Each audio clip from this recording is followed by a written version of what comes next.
Skybox. Stairs, stairs, stairs. Nothing great ever happened without a witness. Oh, you guys saw that? With the power to capture comes the need to share. Check this. Followed by the eyeballs and loudmouths chomping at the bit. That was nuts. The fate of the game rests in your hands. Check this out. No. Oh my God. Leave nothing to chance. Game, record, and stream without compromise. Only on Intel Core i7. The VR League Onward Invitational, brought to you by Intel, is here, ladies and gentlemen, live from ESL UK's studios in Leicester, in the heart of England. That little teaser shot there is what an incredible stage, ready for some incredible VR action, looks like. We have players ready to go. We have 4 of the very best teams from the Onward community looking to fight it out here in our brilliant tournament in aid of Stack Up. I am joined on our analyst desk for the beginning of what's going to be a really hot weekend of great games by Bowie and Radar. Bowie and Radar, good afternoon, to you. We have quite a long day of good fun ahead of us, I think. Absolutely. I think I'm really looking forward to seeing just kind of how the finals will bring the dynamics between these players out. Obviously, some of these players have played before, and I think leading up to this as well. So it's going to be quite an interesting one. Absolutely. At the end of the day, this is something that's not been done before. This is FPS on a different scale. It is. It is absolutely brilliant getting to know this community and the players and seeing what they're going to bring us. And to see this thing in action, which we're going to be showing you over the next 2 days, is something really special indeed. It's very, very different. It's unlike any other shooter you might have watched as a competitive esport. So let's explain a little bit of what our weekend is going to do before we take you to the game itself. The Onward VR League, that of course is a tournament. This weekend we've got 4 teams, very easily to describe as the best teams we could have hoped for to be here, with good competitive history between them as well. So we've got everything you want in a contest. We've got the grudge matches and we've got the skills to put it all on the world as well. So they've come here and it's going to be a double elimination bracket. We'll be taking you through the first 2 games of that bracket today and then the winner's bracket after that. So you'll see all the teams in action. The winner's bracket will decide one of our finalists. They'll get the rest of the day off tomorrow. And then we'll go through the losers bracket side of things on Sunday to see who's going to be playing against them. And the 4 teams who are joining us here: Globochem, SMC, Tactical, Mob Squad, all representing North America, and Beginners are here as a European representative. And Radar, 4 great teams that we're going to see thrashing it out here. Oh, absolutely. Globochem, Monsters, Mob Squad, Beginners, SMC Tactical, 4 of the best teams. There's your bracket then. Our first 2 games will go at the top. We'll do the winner's bracket, as I mentioned. The winner of that will go straight through to our final, and then they'll meet somebody, and we'll figure that out with more fun tomorrow. Ultimately, one team will walk away with $5,000 as the winner. Everybody gets something for being here, though, which is nice. That doesn't always happen at these kind of tournaments. Everybody gets something for showing. But a charity is involved who we're hoping are going to get a lot out of this weekend as well, and that's the wonderful work that's done by StackUp.org. StackUp is an incredible charity that helps US and allied veterans, both those currently serving all around the world and those who are adjusting to civilian life after completing their military service. And it's all celebrating gaming and geek culture as well. So, we love this stuff. Of course we do. Games, we know games. Goes without saying how much, how many people around the world are into these things that we do. Serving forces when, their working day is complete, and obviously that's a very fluid thing to talk about in the military. There's not always a lot to do outside of that, and one of the things that StackUp do is provide them with games, consoles, and that sort of thing for the troops to get that handle on this thing that we all love doing, and perhaps it's hard to find and certainly less accessible in many of the bleak parts of the world where they'll find themselves. And we know what gaming can do as a community and how it can bring people together, and that's another thing that StackUp do with people who are previously serving. A wonderful way to help people adjust back into more of a normal life that people are familiar with. Absolutely. And it's something all the family can do together as well. So. Yeah, I think it's kind of just reconnecting, as you were saying, reconnecting, vets who have, come back from their service, to that civilian life, and really kind of like just reconnecting with that part of themselves. We could describe it to you, but how about you watch this and you get a much better idea of the brilliant work that StackUp does.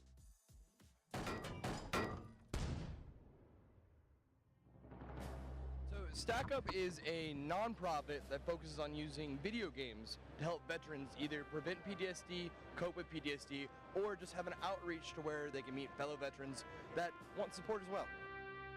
We support veterans with video gaming through our 3 main programs. Our supply crates, which are giant boxes full of everything a unit deployed downrange needs to get video gaming. If you need that level of distraction and entertainment and camaraderie within a unit, and gaming provides all of that. We also have our aerosol programs, which is us sending disabled or deserving veterans to various geek culture events such as PAX, E3, Comic-Con, as a way of showing veterans back home that there's an entire community of people out there that speak their language through gaming. And then we have our Stacks program, which are groups of local volunteers that get out in the community and help serve military units locally, not just overseas, but also here in the States as well. Stack Up exists because we felt that there was a need for a charity that not only wanted to help veterans, but wanted to focus on the gaming approach. We're all gamers. We know that gaming is a relaxing thing, and it helps us unwind. For more information about Stack Up, head over to stack-up.org. We are Stack Up. Will you join us? So do go and find out more about stackup.org, and we'll be celebrating them all weekend and talking to a couple of their representatives later on in the show as well. It's the Onward Invitational, and we've alluded to how this is a little bit different than maybe you might have seen if you're not that experienced with VR esports. This is a really, really special one. So we'll show you a little bit of the game, and let's talk a little bit about things that make this such a unique experience to watch, but also to play. Yeah, I mean, when you kind of see it for the first time, you're obviously going to maybe say that, this is a first-person shooter. And whilst that is, the basic structure of the way you see it, I think one of the most important things I found when I kind of like really wanted to learn more about the game was that to see it more as milsim, that military simulation style. It's much more slower paced. The tactics are much more enhanced and at the forefront of it. I guess it's kind of like playing airsoft in a way. It's way more immersive than you get in FPS, and airsoft is the perfect example because it's all about team play, slow movement, using cover, properly using cover, and making the most of it. And there's no HUD, there's no crosshairs, it's not made very easy for you. If you want to change weapons, you physically change weapons. You throw a if you want to throw a grenade, you actually have to hit that thing with a throw. Yeah. Go ahead. I think it's really, really great. You were mentioning no HUD, but obviously players can reach out and pull out a tablet which has the map there. It kind of makes you really have to do everything physically to be able to get all the information you need to succeed competitively. And it's played physically on our stage with Oculus, and the players are actually animating themselves to be the characters. If you want to hit the deck, you have to hit the deck, Radar. Oh yeah, and I've hurt my knees many times doing that, and my face. One time I planted my face into the floor. It's as it sounds. It's painful. So that's not the optimum strategy, but I guess when you're so far into the game. I definitely never did that in Counter-Strike. No, yeah, for sure. You see our players here just taking a little bit of zen, as we were saying earlier. Just kind of, I'm looking down on the stage now and just seeing them like preparing, physically and mentally to get ready for this game, because they're going to be so involved in that world for that period of time, and also the tournament pressure as well. Not only just that simulation as part of the game of that milsim style gameplay. It's a really fascinating style. Something I think we also need to explain as well as a communication system. Radar, just very briefly, tell us about the communication system, because that's unlike everything else. Normally you're on TeamSpeak or whatever and you're talking. In this though, sound propagation is a real thing you have to consider. Oh yeah, and using any outside comms is completely, you can't do it, you're not allowed. And so one of the things is if you're speaking, people can hear you. If the enemy can hear you, if they're close to the building and you're verbally speaking to your teammates, they can hear you. But also you have a walkie-talkie on your shoulder. So if you want to communicate with the rest of your team, you grab the walkie-talkie on your shoulder, press the button, speak. And of course, if there's an enemy next to you, you give away your position because they've just heard you talking. They will actually hear you in the game world. Everybody else on your team will hear you through the earpieces, so that sound isn't heard outside, or you can just shout at each other. Yeah, absolutely. I think what's really interesting as well about this, the tactic of using the mic on your shoulder as well, is obviously the click. You can use it. I believe we were talking about this a bit earlier today. How you can use the click almost in Morse code style, because the enemy can't hear it. So if you've got an enemy near you, click click. There's an enemy near me. And every team will have their own kind of ways of using that Morse code style to really kind of like get their own strategies across. If we press it this many times, it means this.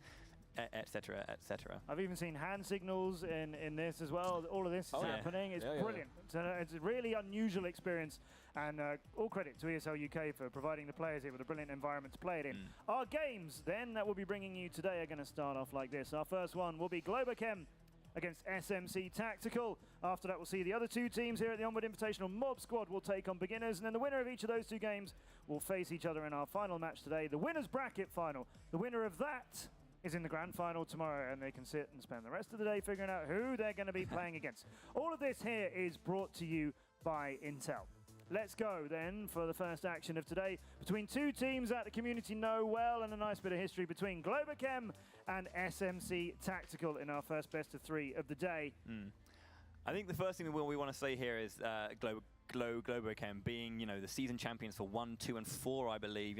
Very, very dominant team, and perhaps one of the favourites, let's say, for the tournament. The team to be feared by all the others. I would go so far as to point at them. Yeah, I think they've got a great history behind them. Very dominating wins to get to this place in the finals as well, and they're going to be using that obviously to push forward and hopefully take home. They that have victory. no weaknesses. It's not one of those teams where On the right-hand side of the stage, that's SMC Tactical getting themselves prepared. You can see how we've worked it out. Every player has his own sort of square space which he can move in. They can move off of those little plinths that are on the floor as well. The light bars are dividing up their places. Globochem are here, represented by Raphael, Thunderpilot, Auto, Pants, and Toast. So I think the first thing to note is obviously that Auto and Thunderpilot brothers. Yep. And they have a psychic link because they're brothers. So of course. It's an unfair advantage, but it is what it is. Obviously, they get to train together, work together, obviously, and maybe kind of just be able. They would work and maybe communicate in a very specific way that is unique to them as well. So quite a strong bond there. Whatever it is that Globochem do, whether it's telepathically done, brothers, that special sort of relationship between them. However it's done, it works for Globochem. Let's hear more from them. I chose VR over traditional esports just because I think that I love being in the game. I feel like I'm there, you know what I mean? I get to look around, I'm moving my body, I'm standing up. It just feels more active, it feels more immersive, and it's just more enjoyable for me. Every time I played a 2D game, I've loved them in the past, but every time I play it now, it just doesn't feel the same. Me and my teammates, we practice a lot generally. We'll go and we'll play on opposite sides sometimes because we like the challenge of each other. We have a map, and we have these little markers, and we do our plays and stuff like that, and then we'll go in game and actually practice those out, in the map. Beginners and Mob Squad are both very good. They have very different styles. Beginners are more reserved. You don't see them for the first 4 minutes of a map, but then in the last 2 minutes, it's like a ton of action. With Mob Squad, they're just very aggressive from the start, and so you have to temper that aggression with your own, because if you're too defensive with them, they'll take advantage of that. I don't feel any pressure doing this for my first LAN because I've been on stream before, and we've had a lot of people watching, so I'm not super nervous. It's going to be fun. Each one of our players is a power player. Each one of our players can close a match, and so it's always dangerous when even one of us is on the field. No matter what, we're going to go in there and we're going to take down whatever we need to do. I think our team is very solid, and I think the other teams are going to have a lot on their hands with us. We are the #1 seed for a reason.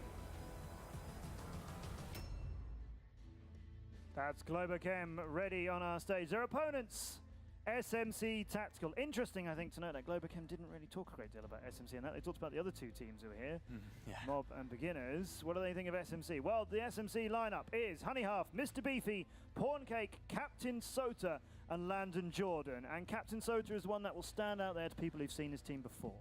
Yep, because they won't recognize him. He's a new addition to the team. Unfortunately, the team captain couldn't make it. Sickness couldn't make it, so he's had to step in.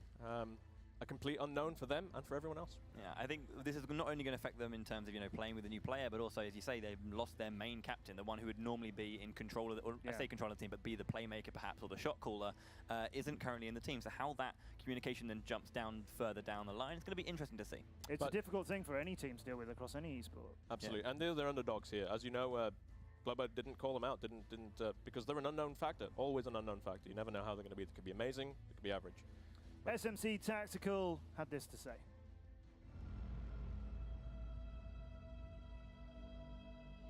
I think our team, SMC Tactical, is kind of known for being the aggressive team, and I think by switching it up is probably going to throw them off a little bit.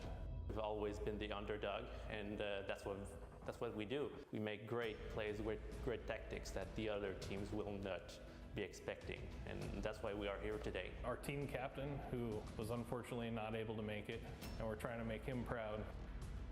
I I think that Landon Jordan is one of our best players because he is really, really quick on his feet, and he will be the one who will entry frag a lot, and that's really important in this game.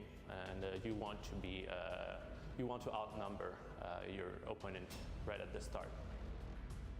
I feel like if we were to win, not only would we feel accomplished, every season, every time that we play these teams, it seems like we're always right there, but then something happens and we just lose it by that much. I think it would feel great. It'd feel great to me, it'd feel great to the people at home watching, and I know it would feel great to Cygnus, because he knows that we wouldn't have made it this far without him. SMC Tactical telling us how they feel in the run-up to this tournament. Very much the underdogs in this first game.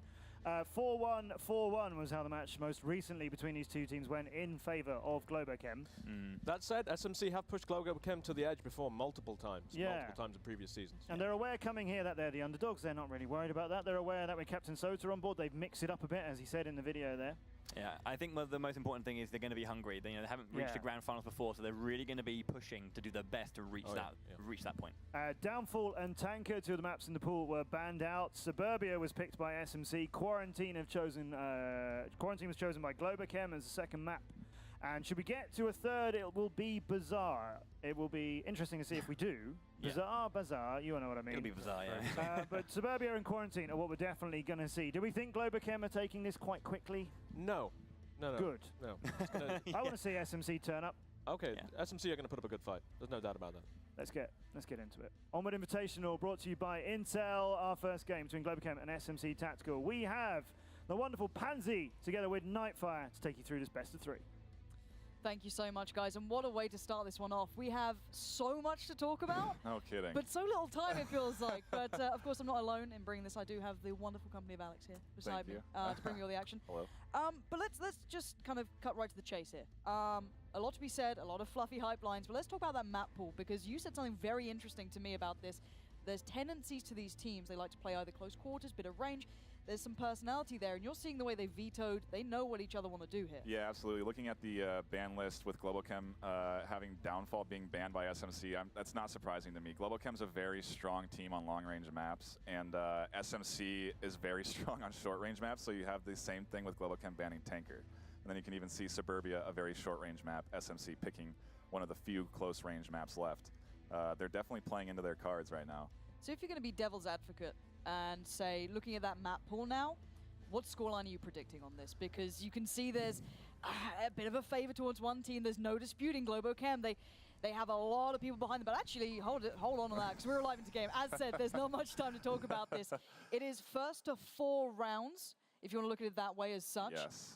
There's multiple ways of doing it, but why don't you just take a look at what we're seeing so far? What stands out to you already? Right away, this objective over by the park here, you can see next to that burning building. It's one of the objectives I consider to be pretty easy to cap. You're going to see a lot of smokes coming out from Marsoc pretty soon towards objective, and actually a frag catching one down there. I think Otto got tagged. When you get fragged, you do not instantly die. You are able to be resurrected. So he's probably calling out locations to his teammates. He wants to get that res out. Maybe that was a bug. I don't know. That was very odd. But here we have Captain Sota coming in for the flank. The smokes are going to come out from the backside. Mixologist should be able to actually hear Sota through the walls here. See if Sota gets away with anything at this point. If you are new to this again, blue side is attacking, red side defending as such, if you want to look at it that way. But you're going to see a lot of pressure coming towards the burning house. You said this is what you'd predict to happen. It's a bit of a, not necessarily a weak spot, but it's a spot that can be exploited, and a first bit of contact's about to be coming down. Honey gets caught out. Nice hold from Mixologist there. Not pressured just yet, and no trade available either. Yeah, and what you saw right away happening there, Mixologist bending down, taking his hand off the gun, and radioing into his team that he has 1 kill. The communication's key, and Thunder actually tagging 1 for Globochem. Really nice job peeking there. Actually managed to take 2 over there by burning building. Globochem feeling pretty good right now. Some more smokes coming out from Sota. They're in their advantage right now. It's a 4-2. Yeah, 4-2. Yeah, numbers advantage is huge in this game, of course. You can keep so much information going in your favor, and it does mean that SMC do need to make a move. They need a favorable trade or a clean pickup. The contact did happen over by the burning building. It does look like SMC are being punished here, and the shutdown happens in the end. Globochem do pick up the first round. SMC unable in a map you'd imagine being maybe a little favorable to them to capitalize on it just yet, but it's not over by any means. Not at all. We are going to get into our second round here, and I think you'll see typically the Volk have advantage. So have Globochem on Volk first. They're feeling pretty confident there, and I say they have advantage just because Volk is you tend to be very campy. You pick a spot, you hold an angle, and if you're a really good team, you rely on your teammates to also hold their angles. And if people are new to it, Volk and Marsoc, attack and defense, if you want to explain it that way as well. It depends whatever works for you. But this game, from what I understood and what I've watched thus far, it feels like if you're good at defending, it's very favorable to you. It's very hard to kind of crack into some of these teams with great communication. It's very difficult. But if you see a team good on attack, you know they're a specialist. Yeah, it's really fun to see some really competitive plays from Marsoc. And we've started to see them come out more, and it almost seems to be swinging that Volk advantage a little bit because Marsoc is starting to develop as a team, and people are starting to figure out new strategies. And we were actually discussing this at the start. We do have a little bit of time while they kind of get back into it. And the strategies we were discussing earlier between the kind of mind games, you know what teams like to do and if they might favor that and how you prepare for it. These two teams know exactly what they're kind of, eyeing up, what they're vying for. Yeah, absolutely. SMC Tactical is a team that has, like Beefy was saying, plans on paper. They have this stuff practiced. And they actually busted out a play during the semifinals where they rushed center building, which is this obviously the building in the middle of the map. They pushed it with all 5 members, and it's something I have never seen before. They are the wild card, I would consider. So I'm expecting some interesting and unique strategies coming out of them. It's a dangerous thing to be as well, being that wild card, because teams, when they come to this environment, it gets a bit nerve-wracking. It's a little bit scary. There's a lot on the line. There's some money here. There's some pride, of course.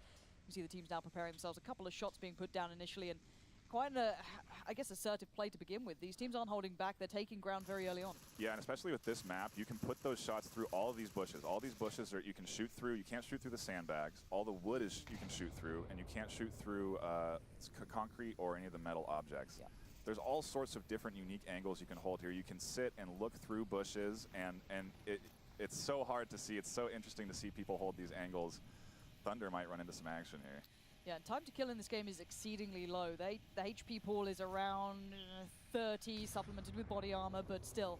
And you're looking at 2 to 3 bullets to kill someone, roughly. Yeah. I mean, it can take a little more, a little less, but it's very quick. So any contact, holding lines of sight, holding these angles is paramount. But the push-up coming in from Globochem, they're being quite assertive on this. You can see Auto pushing in already. Pancake will be working his way forward, or at least holding the angle downstairs, and he's going to be under pressure now. Yeah, Pancake trying to, nice trade there. He wants to secure that center hotel, and it actually, center building, and it actually looks like another member is resible or downed on that far west side. Captain Soda holding this tight angle inside here. The reason he's there is because you can hear, like I said earlier, you can hear very well. Audio is a huge thing in this game. It's all proximity. None of it is, and so the farther away you are, just like they were saying earlier, the easier it is or harder it is to hear a voice. And yeah, there's Thunder downed. And something we discussed earlier, while we're seeing a little bit of a hold here from the remaining members of the remaining member of Globochem, unless he can get up a revive. Thunderpilot looks like he could be picked up. However, outside of that, we heard something when they were practicing earlier, the fake sounds that come through, because you're discussing sound as a mechanic, right? As something that can be exploited or abused. Yep. We were like, I was sitting there wondering, someone just sound like they died, and we see all players alive. Yeah. So you can kind of manipulate that, right? You absolutely can, and you see it come out of really high-level play and some suppressive shots trying to secure Thunder down. But yeah, if you fake a death sound, the enemy team may think, oh, my grenade hit. It's successful. I can push this corner. And you can, it's next level strategy that you just don't find in any other game, any other amazing. FPS. I love it. I love the nuances. I'm finding out as I go along, and I'm sure you guys at home will be doing the same thing. If you like VR, if you're interested in military simulators, this is the game to keep your eyes on, because it's so much fun. And we are seeing kind of the I guess, resurgence of Globochem to a degree. They've got the 2 players up. There was only 1 man alive. They got the revives off. It's a 3v4 still. SMC do hold decent ground. Again, they started the nice 2-2 split almost here. Yeah, that's something you'll see pretty commonly from them. And it's actually kind of fun to see the different ways that SMC Tactical and Globochem prefer to defend. SMC Tactical usually do this. They have 2 sitting back in the back south side of Suburbia, landing with a really nice peek. Those are really successful in this game. Hard peeks around corners. Yeah, peeker's advantage exists in other games, but you can imagine how much that really comes to life in this sort of matchup, especially in this game, in these environments. And for now, we are, again, down to 1 man left for Globochem. No revives available this time, so Toast might be living up to his name. He might be a little bit burnt at this point. We'll see what he can do. There's a lot to be seen, and there's very few options for him now. Yeah, I don't know if he has any nades left. If he did, he's gonna he could smoke out south, and then he has this whole road he can push up. No one's watching him. He has the cover of the fence. He has the cover of the tank he can work around. They should know he's over there now. Shots fired, and he's gonna actually try and rotate back around, reset. 2 minutes, 20 seconds is a lot of time in this game. Yeah, you've got plenty to work with, and with such short time to kill, if you find those angles, you can exploit it. You can maybe chip it down to isolating players. That's what you're looking for here, is isolation. If you can get one player on their own, if you can trade that effectively, or not necessarily trade, but pick it up effectively and cleanly, you're in for a good shot. But that's not the case. SMC are managing to claim this one back. Now, we're not too surprised to see them doing well on this map. On the defending side, they held their lines well. Absolutely. They may not be the favorites, but they're certainly very diligent here. You can't take that away from them. No, you can't. They are, I'm surprised, honestly, to see this go 1-1 right away. It is sort of Globochem style. I'm almost expecting them now to really almost kick it into a next gear. Maybe a planned play comes out here, something they have down on the map. That'd be nice. I would really like to see that. And I know these guys have been saving plays for this tournament. I've talked to these teams. They have specific strategies for these guys. Like, they are very well prepared. You were discussing that earlier. We were kind of talking while we were getting ready for the show and kind of discussing what to expect. And you said the reason Globochem are, well, one of the reasons they're as good as they are is how they prepare for this. They have almost, not necessarily just a practice team, but they have another kind of limb of how they play, that they like to play internal games. They'll do dry runs. They're very, very scripted on how they play sometimes. They are trendsetters, that's for sure. As soon as I saw Globochem start to run 5-man lobbies, which means that there's not another team in there, I knew they were dry running maps.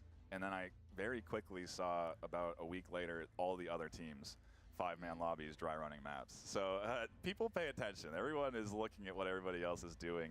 And I think that adds to the competition level of all of this, because they all know each other. We've all been playing with each other for hundreds of hours. Yeah. Thousands. Some of these guys have over 1,000 hours in this game. You do start learning kind of player tendencies, not just team, but how an individual likes to play. So if you know who's last left alive, if you've worked that out, because actually something we didn't highlight that has come to my mind is that this game is very hard to tell who you're up against sometimes, who's on your team and not. If you come from a Counter-Strike background or any other game that's more classic to that, teammates have names above them. You can very clearly see who's on your team. This, you just better be able to recognize that lovely uniform that they're sat in, because there's no other way to tell. Yeah, we are getting treated with name tags above heads. This is not something that these players see, and it's actually a very common interaction with new players. They often team kill their teammates because they are not expecting. I nailed that. Yeah, we were talking earlier. A couple team kills will come out from a new player, absolutely. Well, this could be the fun part. If SMC are able to capitalize now on the attack, this could be huge.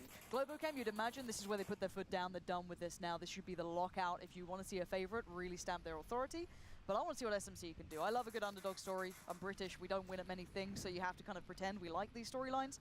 So for me, this is very exciting. I'd love to see them get a little 2-1 lead. But again, we didn't even discuss uplink as a game mode as well, because there's a So 2-point mechanic, right? In theory, you could leapfrog back into this. Yeah, absolutely. When you're on Marsoc, when SMC Tactical is on Marsoc, when you're on the blue side, you are trying to plant a bomb on the objective. What that means is you have to get within a certain distance of that objective. So if you were to get behind this red car here, for example, you could punch in your code, and that would give you 2 points. If the enemy team kills you, that's 1 point. So 1 point for a team wipe, 2 points for a cap. And there's actually a new mechanic that's been introduced within this patch, and it actually is a Volk-related option. They can defuse their objective. If they are any distance away, they punch in their own code, and it starts a beeping noise on the objective. And it's 3 to 10 seconds before that objective blows up, and Volk actually lose the point. It's huge. If we see that, we'll call it out. Now, this is going to be fun. Pants, the guy prone on the floor right now, is probably arguably one of the better players in the entire scene. Very, very talented man, and he could be in the point of contact, considering it looks like they are eyeing up that side going towards the west, trying to put maybe a player there a little further forward, scouting it out, almost maybe trying to get a flank on, actually crossing over the road as well. This is quite surprising he's got that far. I don't know how he got over there so quickly. I guess if you look at the map, they have no one looking over there. Maybe now Pants is rotated around, but yeah, because he was prone, he couldn't see this move from Beefy, and he is charging down this road. Lots of suppressive fire. That's a huge thing in this game. Exactly that. Suppressive fire is a natural factor. The screen becomes incredibly intense. It's hard to have vision. Sound gets pretty tricky too. But we are into a good position for Globochem, still keeping 4 players alive. Revive possible for SMC, so there is still a chance, but a very tricky position to get to. And Panzer's holding that cross. Yeah, no kidding. That's going to be a real tough respawn. They're going to want it. So I maybe expect some smokes, although they're kind of loaded up on that east side, so maybe they won't decide to rotate. They'd have to rotate most of their guys around to the west to get that res off. It's going to be a team effort. What you also might be seeing is a lot of shots fired kind of randomly seeming. A lot of this is pre-fire. They have an idea of where an enemy is, and they shoot through something and expecting of where that person is, shooting through a wood wall or something like that. So pre-fire becoming a huge factor, and actually going prone is also, you actually have to lay down. There we go, you can see here the lean coming through as well, trying to find that smallest of angle. Toast is on the other side, both trying to work with the most minute of angles to find. A couple of shots come in, but again, maybe looking for opportunities to suppress or maybe just catching a glimpse of someone, but there's a lot of time in these rounds. Oh, there's the pickup. Peeking into the corner there, gets punished. I think that was actually Toast firing through the wood there. He heard the gunshots, and like we were saying, he kind of guessed. Very nice pick for Globochem. 1 to 3 advantage. He's gonna, whoever's alive, he's gonna rotate. Landon's gonna rotate around and try and get this res off on Pone Cake. And you can kind of hear the comms coming out. Whenever we get close to a player, we also get the proximity comms. So you may hear other people talking. Those are the players communicating with their teammates. Yeah, it's not just the voices in your head like normal. It's okay. A 3v1 though at its core, unless this revive does get pulled off by Landon Jordan. Auto's not far away, so he should be able to hear steps and make calls to his other teammates. And he does finally hit that crouch and works up slowly, but the call's been made. You can see. Go for the revive if he can. And that right there is a new feature. You cannot. Ooh, you cannot get away from Globochem. Yeah. is what's That's happened an there. old feature. But what you saw there is him reaching out to pick up the needle. We, for the entirety of this game, up until relatively recently, about a couple weeks ago, have not been able to do that. So that's a new interesting feature getting utilized there. He's probably out of syringes, used them on himself to heal, and had to go in there and pick up his teammate's syringe and try and get the heal off. Everything drops on your body. So if you run out of ammo, you can pick up the enemy's gun, you can pick up a teammate's gun. It's all there now. It adds another element to the game. And something we didn't discuss too much, I guess, if people are tuning in and you're more used to maybe other military simulators as well, and you've played this, you see the variety in guns already. Roughly they perform the same, right? We kind of had this lightly discussion earlier. Obviously there is different characteristics to a degree, but most of the time they do offer up some sort of similar performance. Yeah, there are classes. There's assault rifles, marksmen, specialists, designated marksman, I believe is the correct term. And within those classes, they have a set of weapons you can use. The way that the loadouts work is you're allowed 8 points, so a weapon costs 2, attachments cost points, grenades cost points, and you have to kind of pick and choose what you want. Do I want to have a syringe to get a resurrect off, or do I want to have another smoke so I can double smoke this lane and push? And so you have a lot of new discussions coming out like, oh, so you can run a smoke and I can run a grenade and we can swap grenades and we can swap items now, and it's opened up a lot of new possibilities. I hope we see some of that, but I don't know if we will.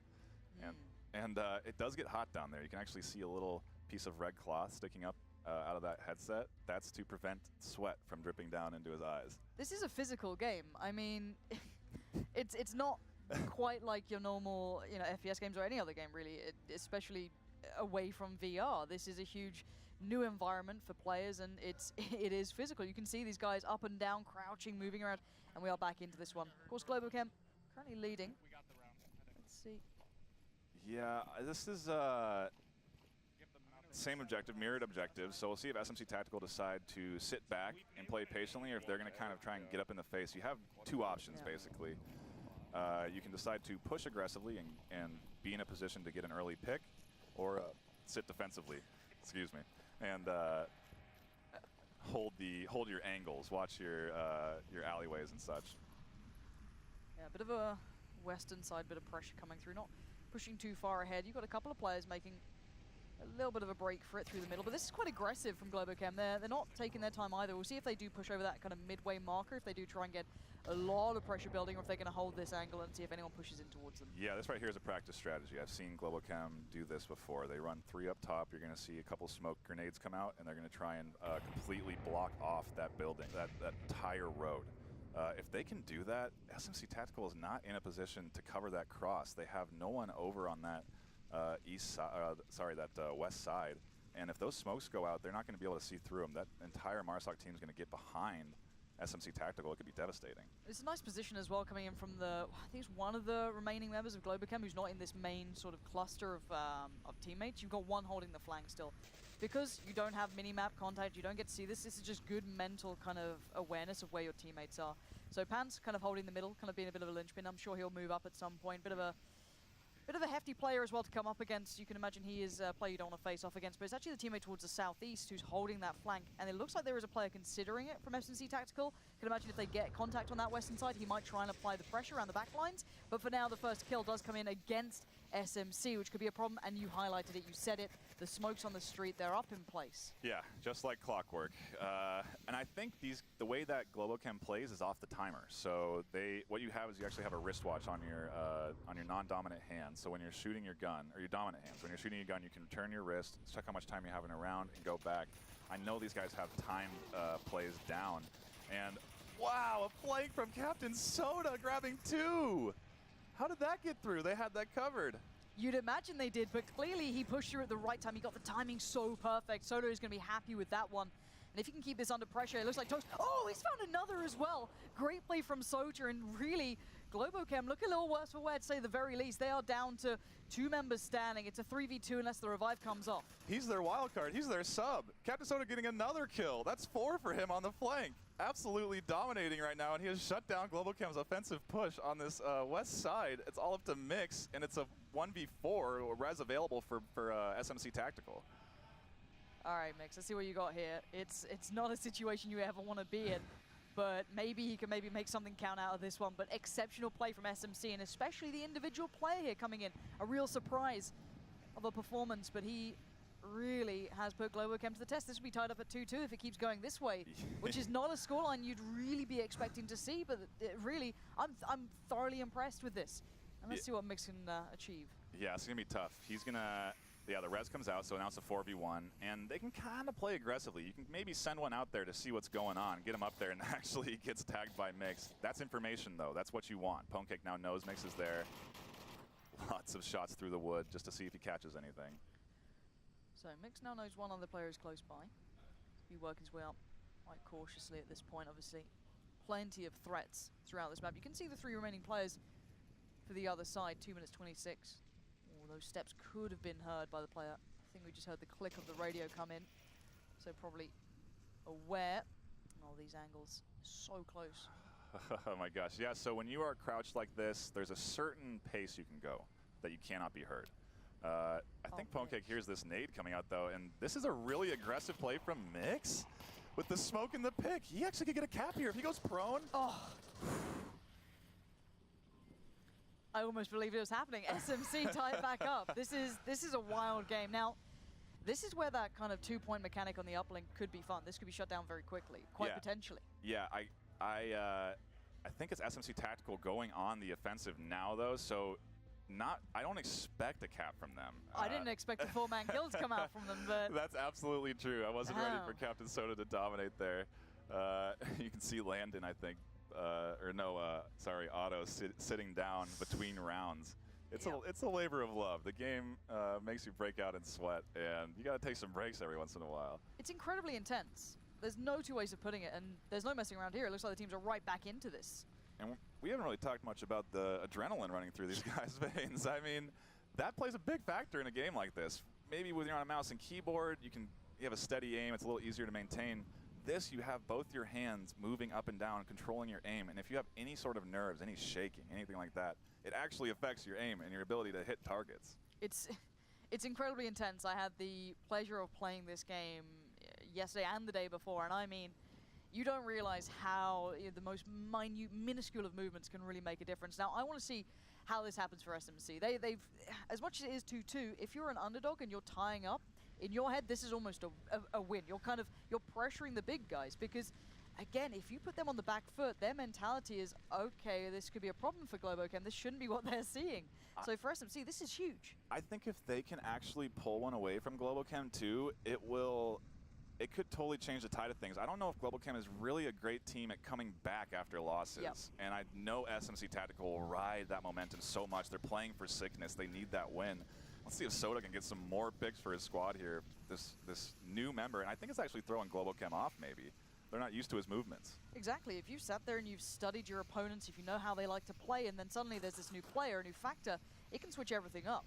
So that could be a huge point here. This could be maybe a little bit of a downfall, but again, minimal amounts of contact made. No one's really overextending. This is where you're going to see the big teams. If you are a favorite, this is where you stop it. This is where you stop any sort of advantage falling to SMC. This is where you put your foot down, and that's a good little pickup. Globochem. Ooh, Otto getting traded there. Where was that trade from? Coming way over that west angle, holding it really far back, and really nice job for SMC Tactical. This is a really, to have, I think a 3v3 advantage with this objective is very good. There's lots of different opportunities to attack it. I would normally actually say Volk have the advantage here, but with these two members down, it's hard to hold all the potential angles that you can cap this objective on. And if they have some smokes available, SMC Tactical could win this 4-2. They could be the ones that come in with the cap here and pull away the map. And we were looking at a Bazaar for our third map then, and that would be bizarre. Yeah, I think a lot of us seeing that map pool, we were like, okay, I'm not sure, but you know what? I am thoroughly enjoying this. Give me more close games. I'm more than happy. Yeah, absolutely. Captain Soda here is actually in a pretty good spot. If he pops up and starts dumping out some suppressive fire into this middle area, it's going to totally open up some avenues for his teammates to push left and right. And if they can cross that very far south street, Globochem's in trouble. There's a lot of options. You can go behind the you can go behind the house, you can go inside the house, second story, bottom floor, cap the objectives. A lot of different options available to him. And this is going to be interesting. As soon as they try and cross that south street, the individual in the middle building, mixologist there, he'll see him cross. He'll get that pick. So they need to deal with the center hotel, the center building first. Yep. And then once they have that, it's anybody's ball game. SMC Tactical could run away with this. Well, they are currently leading a player up. They're at 3v2 here. So the last two players, if you're on the defending side, there's a lot of ground to hold with not a lot of players to do it. A lot of eyes that you can't keep control of all these angles. Mix as well is very one-dimensional in this spot. If he gets picked up or isolated, there's no availability for coming back in. And he just heard comms. Here comes a nade. Ooh, this could be problematic though. He gets called out. Great move coming in from SMC. Again, pressuring the right time. The trade on the nade, I'm pretty sure just came through, but still, it does mean, wait, we're down to a 1v1 here. Yes, we are. The res available for both teammates. I think SMC Tactical have a chance of getting up to the second floor and getting that res off. I don't think Toast has eyesights on that stairwell, but because Globochem's member is still alive, he's radioing in all this information. There's a guy beneath me. I have one down here. He's resable. Keep an eye on it. So Toast should be aware of this. He should be holding those stairs. All right, here we go. This is huge for either side. SMC, what an upset this would be. If you're wondering who that is, it will be the blue team as such, the guy we're looking at right now. Honey, working his way through. Got to be incredibly careful here. So many angles to watch. 1 minute and 45 on the board. The blue side is attacking, so the time limit, in theory, is against him, so he needs to make the moves. Absolutely, and he's going to take his time. He didn't like being in that center He's building. off. He didn't like being called out, and he's rotating around the west side now. This is nice. Yeah, this is a really good move. Toast has no idea. He's not looking over at this APC whatsoever. Let's see if he hears the timing on this. I'm wondering. Oh, look at this angle. Honey, he's so aware. Does he spot him out? Though I don't think he has. Oh, he gets caught out! You didn't see him! That right there is FOV. Explain this to us, because we've seen it before in finals. We've seen that being kind of a huge swing factor. Yeah. How does that work in this game? Well, we're sitting here screaming, how are you not shooting that guy? And it's because the actual Oculus headsets are 110-degree field of view. Right. So you can actually have stuff right beneath you, right to your left and right, that you have no idea is there because you have to physically turn your head to see it.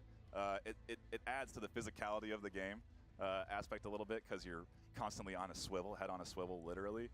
And maybe now would be a good time to talk about what all these guys are holding in their hands. Sure, that is actually a big factor that you'll see in a lot of the teams. A couple of players don't have it, though, so I'm sure you can dive into that. Yeah, absolutely. What you see here is these guys are holding mounts, mag tubes, pro tubes. So I think you can actually use this prop, so dive into absolutely. it. Absolutely. Yeah, this is one of the pro tubes with Oculus attached inside, and what it's designed to do is help stabilize your aim. So you get up against your shoulder, And when you're normally aiming with a gun, and let's say we're nervous, your hands are going to shake up and down. You're not going to be able to stabilize your sight. When you put it into this magnetic attachment, it instantly stabilizes against your shoulder. And the reason it's magnetic is because you can't see it. You're blind. You have a headset That's very on. true. That is very true. You have to do this with your eyes closed. This is not something you do with your eyes open. So it's all it about has to kind of get that feel right. Yeah, absolutely. And these are really nice with these tripod mounts. Guys going prone all the time. Yep. This really comes in handy. Yeah, and it is custom as well on the back. You do get the little name on the back of it too. So that's on the line as well. Keep in mind that's something these teams will be vying for, but a lot of them have their own versions. You can see it in hand. They've made this and run with it themselves. But a 3-2 scoreline, it is first to 4. Now this could change up. SMC, if they do get the right way of doing things, it could happen. But I mean, Globochem, that was down to a 1v1. That couldn't have been any closer. Yeah, absolutely. And another point on the new patch is we're seeing mirrored objectives constantly. That's not random. To keep the competitive integrity of all these matches, they mirror every objective. So perfect. Each team gets to defend the same one, and there's no I got a bad one. Yeah, or yeah. Absolutely. That's perfect. All right, well, Globochem will be on the attack. They could close this one out now. SMC could have had, again, a bit of a taste of victory and then been ripped away from this. Only map 1, it is a best of 3. I'm sure you guys know how that one works. Absolutely. So again, this is on a bit of a knife's edge now.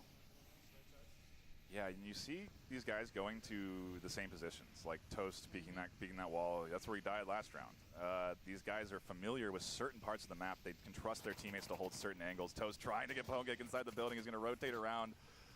2v1 downstairs. Landon not going to drop down and help. He has to hold that south street. New angle, but maybe being red here. Toast seems aware. Pants ready for the trade-off. Good suppressing fire, but they don't want to build on it just yet. Again, getting good ground gained, but already losing out on 1 man. Globochem operating with 4 currently. I would expect almost a grenade coming out from Pongek pretty shortly into that inside building. Looks like he's going to have to watch for it, and it seems like there's potentially some aggressive moves over there. Pongek backing up. He's nervous. Toast inside.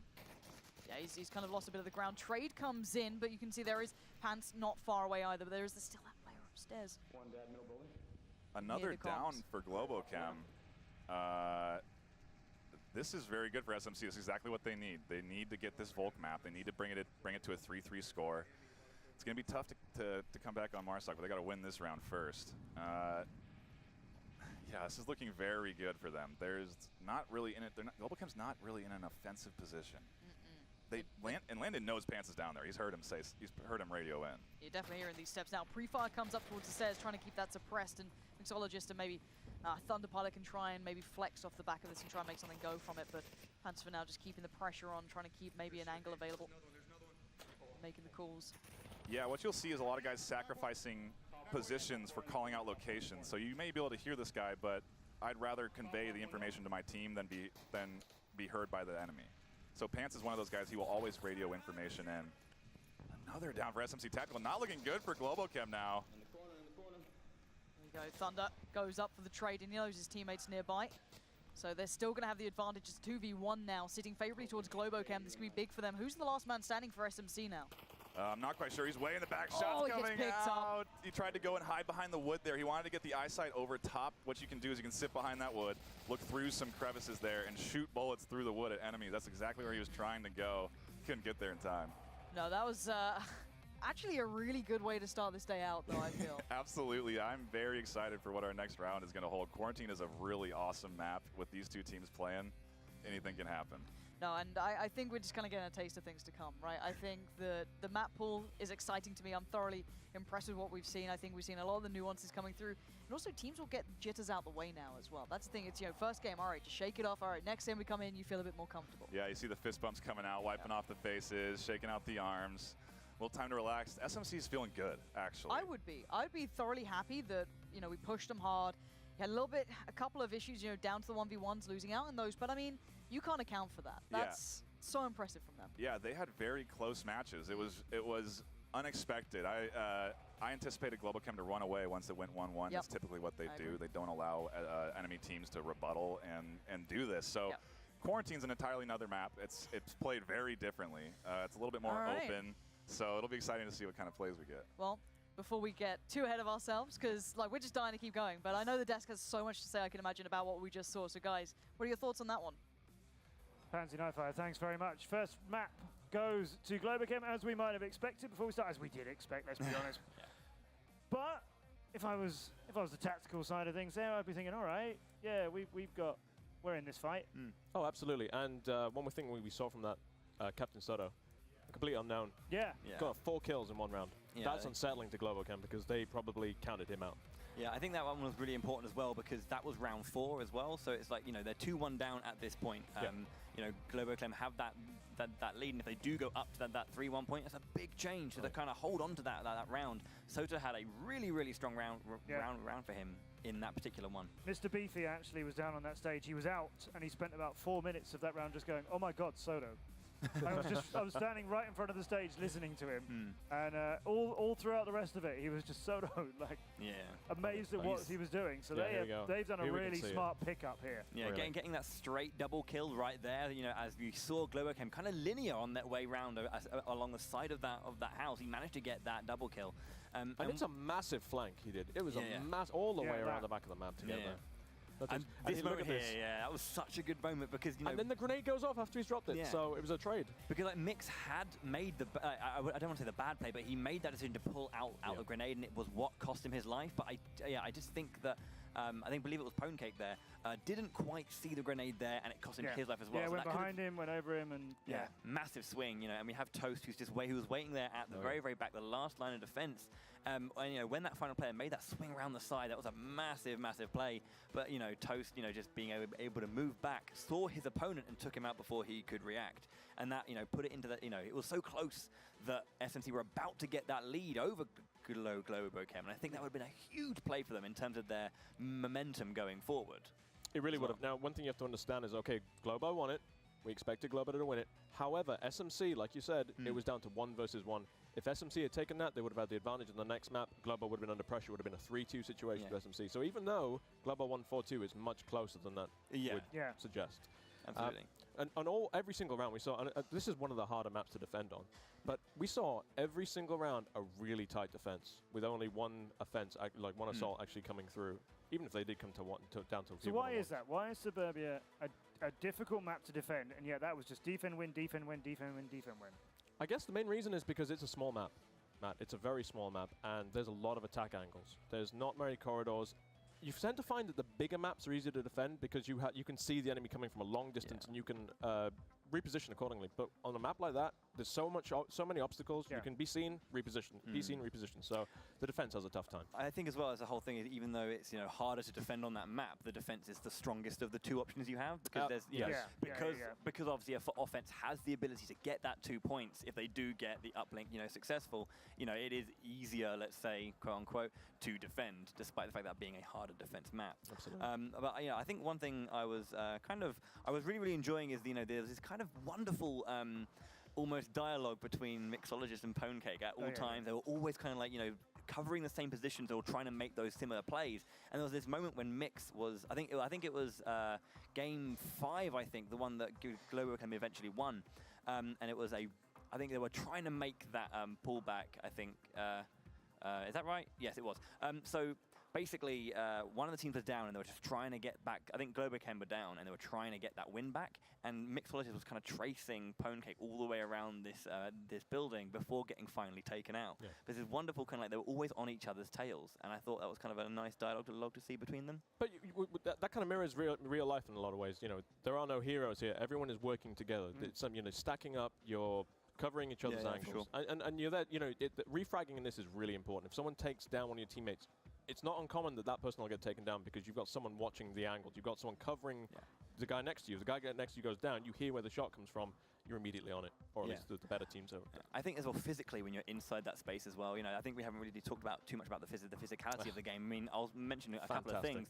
We looked over to the right, where there was that moment when I believe it was, if I'm not mistaken, I think it was Mr. Beefy was basically on the ground, just kind of like upside down, just kind of slowly looking around this corner, just trying to find the shot he needed. And I'd really love to see the players, really get engaged. But I think when you're talking about the idea of, you hear a shot go off, and you know that one of your teammates has gone down, it's kind of like there's that whole sense of I'm alone now in this. Yeah. And I think when you're physically playing a game, that has such a bigger impact on how you need to perform physically to get that win back in those scenarios. Different players can handle that sort of pressure situation in different ways. Sota, this pickup for SMC, he is quite happy if he's, he doesn't want to be the last man standing, but if he is, I don't think he minds if he's going to be the last hero standing. We're going to go to a short break, give the players a little bit of a chance of a breather, because you need that when you're playing Onward, and then we'll be back and we'll be going to quarantine, and let's see if SMC can make the series 1-1, or if Globochem are starting to walk along that expected path to the grand final. Don't go anywhere, map 2 will be up next.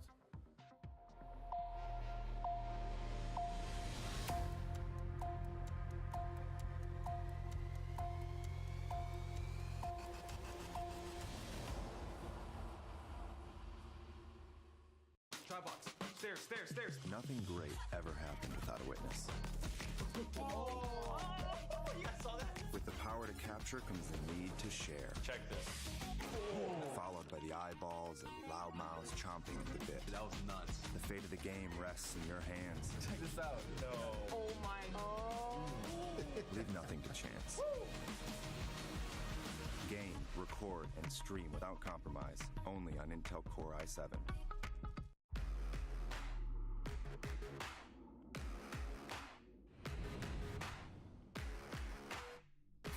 Zero gravity. Players fly faster. Passes go farther. Strikes hit harder. Stakes get higher. And victory tastes sweeter. This is Zero G in the Echo Arena.